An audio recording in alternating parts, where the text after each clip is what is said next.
To access information about the subjects taught in your school, we use the Courses informational pane.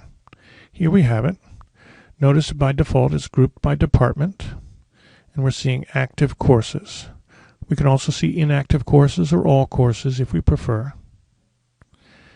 As with all other grids, we can invoke the column chooser and bring out other grids, other information we want, such as the informational program. We can revert back to our default layout at any time, but just by going to Actions, Restore Default Layout. Let's open up one of these. Then we go to Course Details for Homeroom Grade 5. Now certain courses will have more information than others. This is a good example because it's an elementary PYP homeroom. We'll see certain tabs that aren't available on all areas. Here we have the general information. This information is read-only. We can see such things as it is a homeroom. We schedule meetings for this. We record attendance and grades. Other information up here is more generic. We have course descriptions, which you may or may not have permission to edit. And here we have the other tabs at the bottom. Remember, these tabs corresponded to the elements on this contextual menu. The course history shows all the different times this course has been offered in the school and basic information about that. These are what are referred to as class sections. I could right-click on any of these and go to any of these classes that I wanted to, any element in it. As with all other grids, I can right-click, bring out the column chooser, invoke other columns here.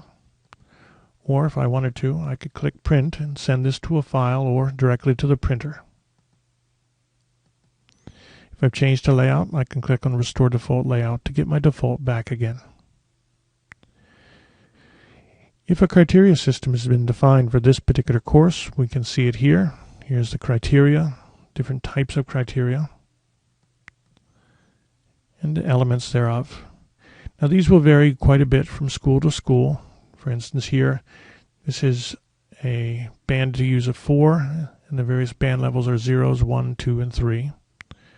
But if I look in my column chooser, some of the things that are available is whether or not you want to add the criteria marks to get a grade, whether or not this particular criteria is available in a grade book.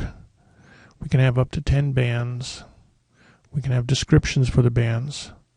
Individual criteria can include effort marks, comments, whether or not they receive marks at all or allow NAs.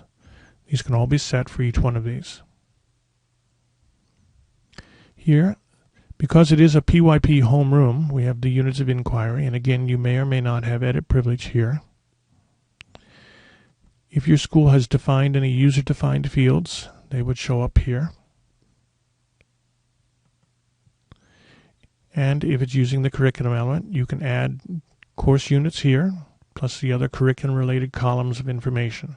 These will again vary from school to school. Lastly is the Documents tab. Any documents that are included for this course, such as course descriptions and such, would show up here. If you have access, you can add documents just by clicking on Add Document and browsing to find it, and then selecting it. If you want to open a document here, all you have to do is right-click on it, and it will open. If you left-click on it, you can edit the name or description or other fields, again, based upon the privileges you have. Related to the courses are the classes. You can see that in another video.